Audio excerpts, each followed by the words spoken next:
Here is the Bible. You might think it's just a really old book with so many words. But in here, there are stories that have been told and retold for thousands of generations. Stories told around campfires, in front of huge crowds. Stories told around the dinner table. Stories that have been made into TV shows or films. Stories that have changed the course of history. Stories you should know. But where should you start? Well, welcome to 10 Must Know Bible Stories. Stories worth exploring.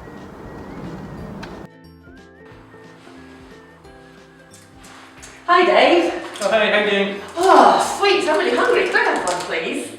Oh, I'm really sorry. This is the last one. Sorry. Sorry about that. I would have done, but last one. Okay, fine. See you later.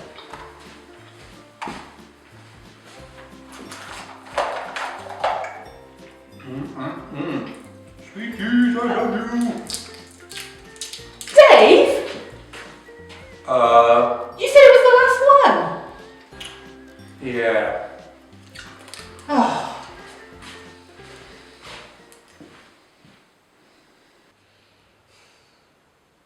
I am so mad at Dave for not sharing.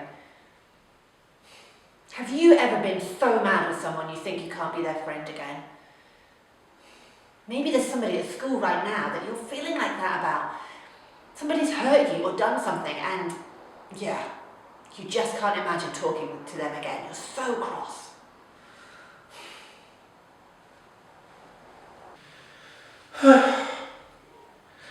I feel really bad.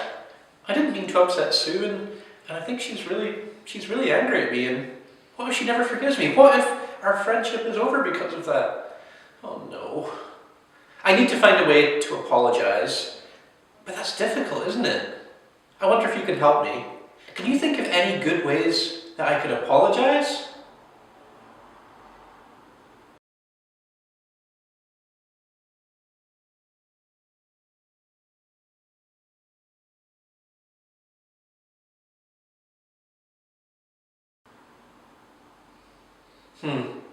I don't know what you wrote down or what you thought of, but did anyone think of a card to say sorry or a present? That could work. I know, I could promise to do all of Sue's chores for the week. Maybe I'll try that. Sue.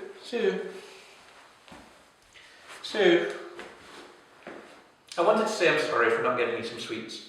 I wrote you a card and maybe I can do some chores for you this week, just to say sorry. Oh, Dave, thank you. Oh, I really appreciate that. I forgive you. Thanks.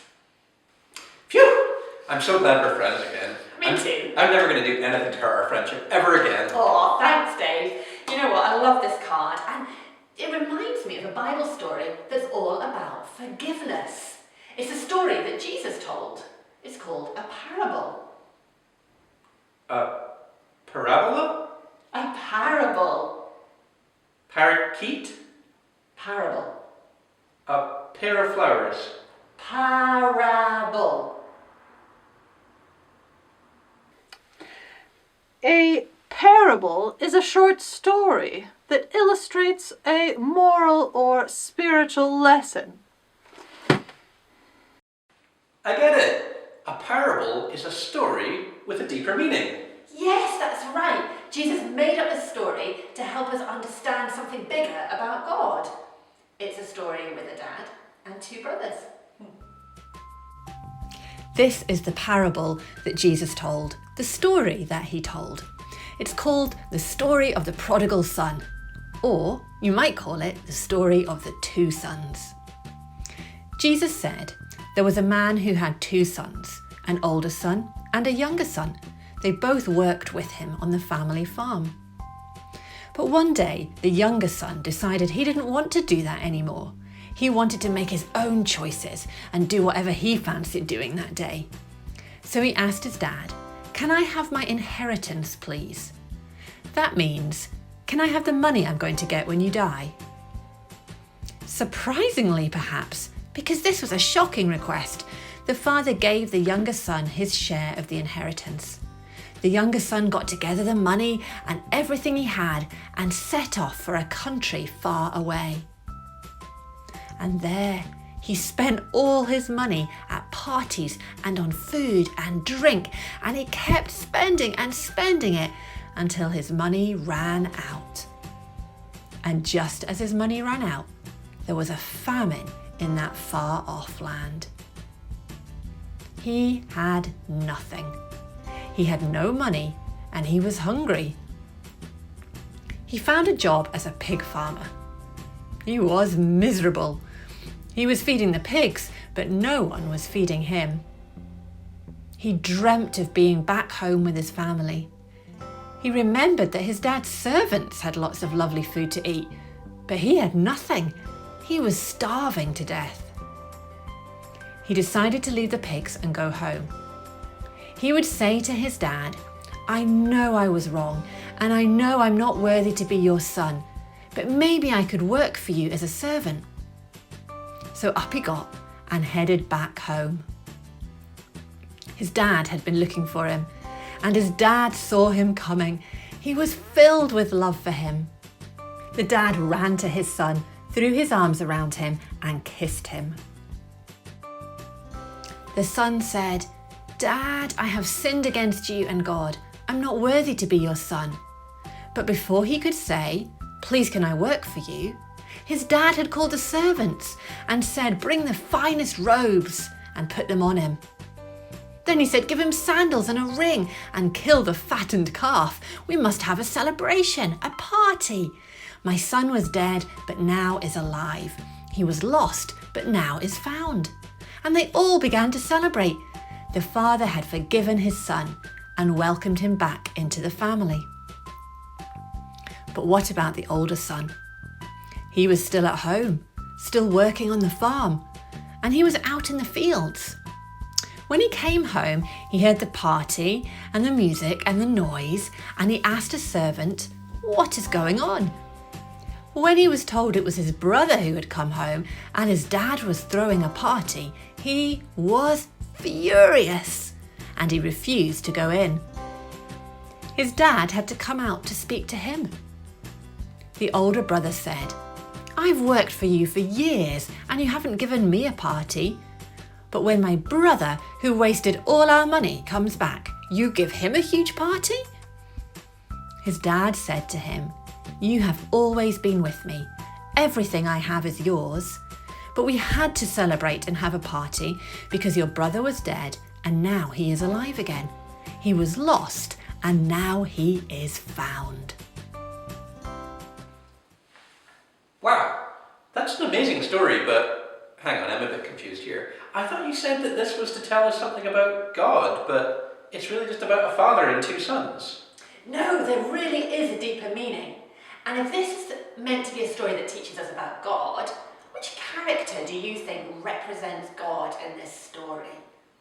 Oh, okay, I get it. So it's got to be the father, right? The father must represent God. Absolutely. So let's think about the father. Here's a challenge for you, Dave, and for everybody. You've got to think of 5 words or 5 phrases to describe the father. What is he like? 5 words or 5 phrases to describe the father. And you've got to do it as quick as you can.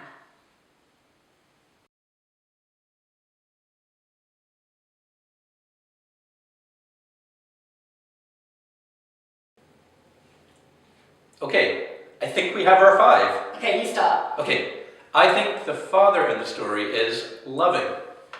I think the father in the story was generous. I think he was patient. I think he was forgiving. Good one. And I think he was welcoming. He really did welcome that younger son back, didn't he? So if that's what the father is like, then that must be what God is like. What about the other characters? Who do you think the prodigal runaway son is like? Oh yeah, well, I'm afraid I think it sounds a bit like me, because that whole story reminded me of how I needed to ask you for forgiveness. And I think maybe I was a little bit like the older brother. I wasn't really ready to forgive you that quickly. Yeah, but I suppose that's the amazing thing about the Father again, though, is that he runs out to the younger son. He's always ready to forgive. And if that's what the Father is like, then the story is telling us that's what God is like, always ready to forgive us. You know, I think the truth is, we can all be a little bit like the younger son. We all need to say sorry and ask for forgiveness from time to time. And we can all be a little bit like the older son. We need to be more willing to forgive people. I think so. And I think there's probably a challenge in there for all of us. For this week, how about we try and think of one person we need to say sorry to? And one person that we need to forgive. And it's just something we actually have to follow through on. Not just think about, but actually do it. Actually say sorry. Actually say to someone, you are forgiven. Because that's what God would want us to do, right? Absolutely, that's what I believe. Because he is a God who is willing to forgive us and welcome us back. Sweet. Oh,